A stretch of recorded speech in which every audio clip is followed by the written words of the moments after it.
আয়াত ১৬ ফাবিআইয়ি আলাই রব্বিকুমা তুকাযযিবানি। অনুবাদ, কাজেই তোমরা উভয়ে তোমাদের রবের কোন অনুগ্রহে মিথ্যারোপ করবে? আয়াত ১৭ রব্বুল মাশরিকাইনি ওয়া রব্বুল মাগরিবাইনি। অনুবাদ, তিনি দুই উদয়াচল ও দুই অস্তাচলের রব। তফসির ১ নম্বর ফুটনোটের বিবরণ। দুই উদয়াচল ও দুই অস্তাচলের অর্থ শীতকালের সবচেয়ে ছোট দিন এবং গ্রীষ্মকালের সবচেয়ে বড় দিনের উদয়াচল ও অস্তাচলও হতে পারে। আবার পৃথিবী দুই গোলার্ধের উদয়াচল ও অস্তাচলও হতে পারে।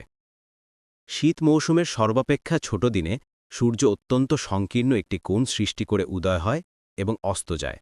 অপরদিকে গ্রীষ্মের সর্বাপেক্ষা বড় দিনে অতি বিস্তৃত কোণ সৃষ্টি করে উদয় হয় এবং অস্ত যায়।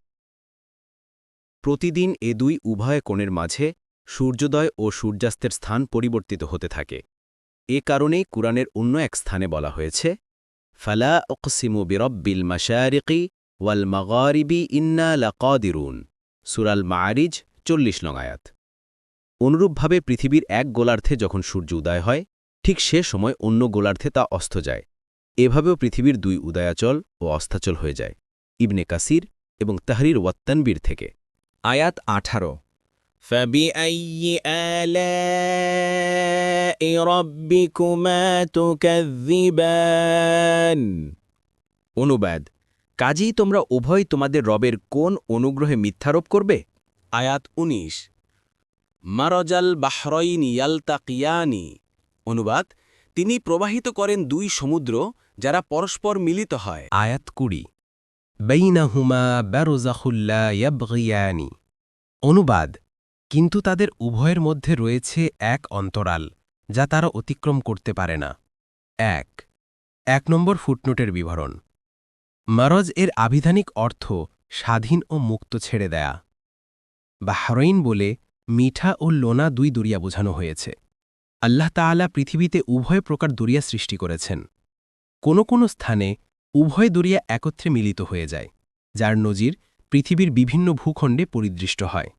কিন্তু যেই স্থানে মিঠা ও লোনা উভয় প্রকার দরিয়া পাশাপাশি প্রবাহিত হয়, সেখানে বেশ দূর পর্যন্ত উভয়ের পানি আলাদা ও স্বতন্ত্র থাকে। একদিকে থাকে মিঠা পানি এবং অপরদিকে লোনা পানি। কোথাও কোথাও এই মিঠা ও লোনা পানি উপরে নিচেও প্রবাহিত হয়। পানি তরল ও সূক্ষ্ম পদার্থ হওয়া সত্ত্বেও পরস্পরে মিশ্রিত হয় না। আল্লাহ তাআলার এই অপার শক্তি প্রকাশ করার জন্যেই এখানে বলা হয়েছে যে উভয় দরিয়া পরস্পরে মিলিত হয়, কিন্তু উভয়ের মাঝখানে আল্লাহর কুদরতের একটি অন্তরাল থাকে যা দূর পর্যন্ত তাদেরকে মিশ্রিত হতে দেয় না। কুরতুবী, ইবনে কাসির।